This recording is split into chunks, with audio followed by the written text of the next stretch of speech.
Hey, what's going on? Welcome back to the channel. In this video, we're going to be taking a look at Moonriver. I do want to say that I'm not a financial advisor. You should do your own research before investing money into crypto. If you haven't seen the previous update, make sure to watch that before watching this one so that you have more context. It's going to be linked in the top right-hand corner of the screen. So jumping into Moonriver, you can see that we have bounced off of a Fibonacci level that I gave you in the last video. I might have mentioned it, but I was talking about this level for quite a while actually. So for those of you who have been following the channel for a while, specifically the Moonriver videos, you would know that we had a 2.414 Fibonacci level at $9.10. And as you can see, the past couple in the past week, we had two wicks to that area here. We had one on October 13th and one on October 15th. And from there, we're already up 25%. So this was a nice trade for anyone who got in at these prices and who had the limit buy order set up, because I always tell you to set those up in advance. At least that's what I do. And if you had that and the orders filled up, and from there you went up to this area here, and right now you're already in profit. So that's just a good way to be ready for any sort of capitulation or any sort of wick to the downside that you might have with an immediate fast recovery, which is basically what we're seeing here, a V-shaped recovery. And we're breaking above the 20 EMA on the daily chart. We're breaking above $10.70, which is an important support level that we held for a while, but then we did lose it here in October, and we're breaking above that right now. So I would like to see a move back to $10.70 and just bounce up from there so that we have a nice confirmation of this level as a support zone. And our next major resistance would be the 55 daily EMA, because as you can see, every time you come up to that area, you get rejected back to the downside. Sometimes you wick above it, but this is very typical for a downtrend. You get rejected either by the 20, or if you break that, you get rejected by the 55 EMA. So moving to some Fibonacci levels that we might have as resistance above us. So here you have the 1.618 at $13.45. And this was our initial technical target all the way back when we initially lost the first fib level here in June this year. Right, so if I just show you where the swing low is for the Fibonacci retracement. So that's the swing low, and that's the swing high. So you did print this move to the upside fairly quickly. After that, you started dumping down. You had this little relief rally into August. From there, you came back down to where you started retracing from, which is very typical, especially for altcoins. And keep in mind, Moonriver is in the low cap gem zone or territory because it is below $100 million the market cap, and that means that the price can be very volatile because it doesn't take a lot of money to initiate a pump out of the blue. Also, you do have a resistance level here. Well, first of all, like I said, the 1.618 at $13.50, and that also happens to be the top of the zone that I have for you here. So this is where I would be accumulating. So anywhere from $10.70 to $13.50, that's a good range to accumulate Moonriver in. And you did have these moves below that zone, so I did buy some Moonriver at these prices as well, and I'm just dollar cost averaging and staking on the Nova wallet. And if you want to know how to stake your Moonriver and earn passive income, you can do that by clicking the top link right now on your screen. That will take you to a tutorial. And above the 1.618, you have two more extension levels. So you have the 1.272 and you have the 1.414. So that's $14.86 for the 1.414, and for the 1.272, it's almost $16. So those could be our short-term targets, because you can see that we do have large wicks for Moonriver, and you can sometimes have even larger wicks. As you can see, for example, here you had a pretty large wick. You had a very large wick over here, and these are good opportunities to take some profits if you have sell orders ready and set to go. So you might get all of your orders filled in this one wick, and then you can buy back down when you come back down in the price. So that's something that I do sometimes, but not particularly with Moonriver because like I said, I'm staking that. So we have a couple of resistance levels above us to look forward to, but I wouldn't look at those levels as necessarily take profit zones, only if you're looking to swing trade. For me, like personally, I'm going to be selling Moonriver at least at the all-time high prices. Now, I do know the circulation was pumped with more tokens, but I do think there is a huge potential for Moonriver moving towards the next bull market. So going all the way up to $500 is a very, very strong possibility in my opinion. Obviously, no one's got a crystal ball, but you can see that that would be a 4,280% move from where we are right now. And I do think that's a pretty good profit for anyone buying at these lows. And then again, if you have been buying at these higher prices here above $200, above $100, right now is your chance to buy in and dollar cost average and take and bring down your buy-in price. And one more important thing to notice is that you have this local high here.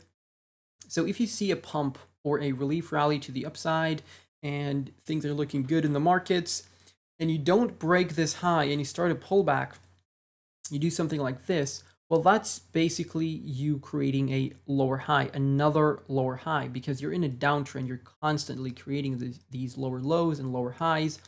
And until we break this trend and until we start breaking major resistance levels, and by major, I mean previous local highs, such as this one in August, this one in April. So once you start breaking those, that's when we can start talking about reversing the trend.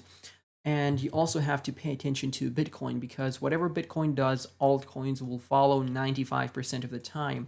And Moonriver is no exception. Obviously, if we have any bullish events upcoming, then we may see a temporary pump. But overall, we do follow Bitcoin. Now, taking a look at the daily RSI here, you can see that I've been targeting this red support trend line for quite a while now. And with the recent corrections and pullbacks, we haven't really back tested that. So it's showing that there is some buying pressure here, and that's good. But in case we see another capitulation, and that is still very possible, we're nowhere near the bull market for now. I would assume that would be happening closer to 2024 once we get closer to the halving. And for now, I would just target this red trend line, right? If you want to know when's a great time to be entering. But obviously the RSI can't provide a good entry point on its own. You have to take a look at the price action here. For example, the price went lower than the low in June, but the RSI did not, okay? So you have to take a look at both of them at the same time. So based on the price action, this was a good entry point. But for the RSI, it would have been if you were at the red trend line here. So that's what I'm saying. Sometimes you have to look at both of them. But if you're at the trend line here on the daily RSI and the price is back down below $10, well, that's just a confirmation that it's a good time to be buying Moonriver. Now, I do want to switch over to the Binance website. So taking a look at the daily chart on the Binance website, as you can see, we do have a different buy zone here from $10.65 all the way down to $9.80. As you can see, this is pretty much the zone that we held as support here, which was created because of the wick that we had on June 18th, 2022 on Binance. And as you can see, we had one wick here October 13th. The other chart was from KuCoin on TradingView. That's why it looks slightly different, but really it's pretty much the same thing. And you can see that you do have another resistance level here at $12 as this teal trend line is showing us. So this was a major support zone for a while, and after we lost it, obviously it turned into resistance. And we have retested that once in October at the beginning of the month. We have retested that in the middle of September as resistance as well. And right now we may be looking for that one last touch of resistance before we eventually have that capitulation in November, because that's also possible since we have another FOMC meeting happening in the US. And they're probably going to raise the interest rates by another 75 basis points. So that's probably going to bring down the markets. And ignore the EMAs. I don't have those set up, unfortunately. So that's regarding the the price here in this different buy zone. So I have different charts with different setups. That's how I like to run things. If I go into the weekly chart, let's just see what the price is doing here. So obviously you can see that the candles closed below the candle close in June. So effectively we're printing a lower low here. So that's quite negative. That's not a very good sign. Now, if we take a Fibonacci retracement from that low to the high that we printed in August, you have a golden ratio here at $16. So that's going to be a major resistance level for us to break through, because if you run into that and you come back down, that's going to be a dead cat bounce. And that usually happens after you print a high and come back down. You don't have enough buying pressure, so you get rejected from the level that has the most resistance, and then you come back down and you either print a lower low, you print a double bottom pattern here, or you print a higher low. Well, we don't know what's going to happen at that point. Also, what I want to show you is that if I go back to the daily chart here, is I switched my Stochastic Rsi for the stochastic. So those are two different indicators.